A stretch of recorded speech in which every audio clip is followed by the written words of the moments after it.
Hey there, Steve here from Advanced Global MSP Coaching.com. So the question on the table is, how do you automate adding checklists to project task? And there's two ways to do that. Um, if you're looking to do a forward modify of the task, unfortunately, in the forward modify, we don't have the option to add checklists. So I thought that would be the easiest way to do it, but that was a dead end, just so you know. Um, so I'm in our demonstration database. We're looking at the technician dashboard where the first widget is titled Ready to Engage. These are tickets that the techs can engage on at will, and we sort it by next SLA event due date. The next widget over is the service calls, showing the next service call that is due for this technician. This is technician 3, and at 6 o'clock this morning, he had a service call, and the ticket is still open. When he closes out the ticket later on this afternoon, then this will disappear, and we see that July 13th is his next engagement date. The one thing that is very time consuming and inefficient for the techs is when they look through their list of tickets to work on, that they keep stepping over all their waiting tickets. So we move that over here in a widget to the right, still in their viewpoint. They can monitor last activity date, and when it becomes 2 days old, they know it's starting to get stale. They can pick it up and ping the customer and make sure they know that they're waiting on them. Anyway, back to task at hand. How do you add a checklist to project task automatically? So the minute you say automatic, almost everybody thinks of workflow rules. There's actually 4 levels of automation inside the Autotask PSA, but workflow rules is the most popular way. So we will add a checklist automatically by way of a workflow rule. So as you can see, service desk is where I normally go, but this time we're going to go to projects. We're going to create a new workflow rule. We're going to call it add checklist. The entity that we want is at the task level. There we go. Created probably will work. You may want created and edited. I'm going to do created. If at the time the task is created, and the task title contains checklist, and you could abbreviate this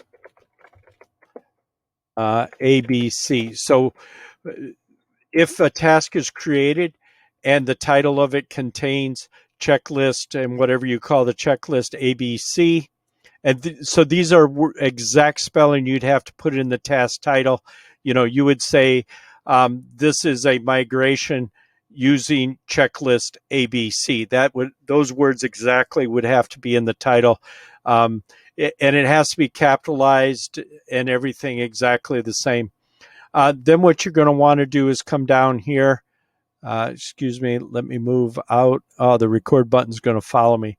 So this is add items from the following checklist to the task checklist. So you would need that checklist in here titled ABC. You don't necessarily need the word checklist, but you do need ABC in here or something, just so you know which checklist you're adding. I'll do test IQ. So up here in the conditions, we would be saying add checklist test IQ. Then whenever a task is created with this in the task name, it's going to be automatically adding this checklist. The other suggestion on the floor was to do it with a task category. So let me go back to projects and then project categories. And then let's open this up and talk about it a little bit. So we're in the category. You'd create a new category something with checklist or something so you can tell a difference. Down here is where you would set up the default checklist. So when somebody switched to this category, it would add this checklist. The downside of this is if there's another checklist in there already, it's going to remove that checklist and put this one in. And the same thing if you switch to another category, and there's a checklist in that category, it's going to remove this checklist and put the new one in. There are situations where that's beneficial, and there's situations where that's not what you want.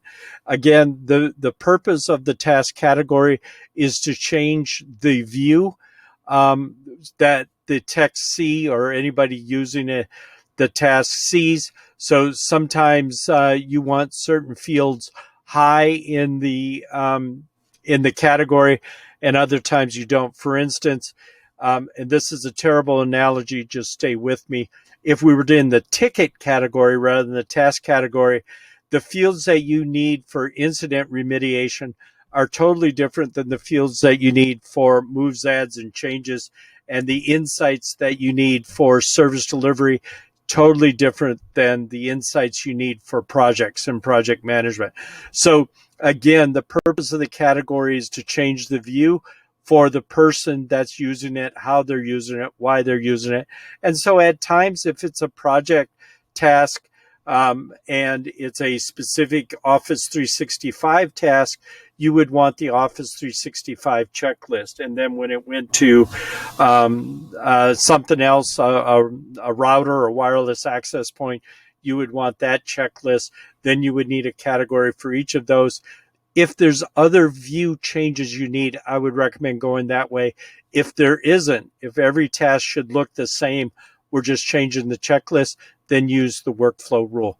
I hope this has been helpful. And if it hasn't been, if it's clear as mud, just shoot me an email to sbuzzy@agmspcoaching.com. And thank you for the question. It was a great question, and I hope this has helped.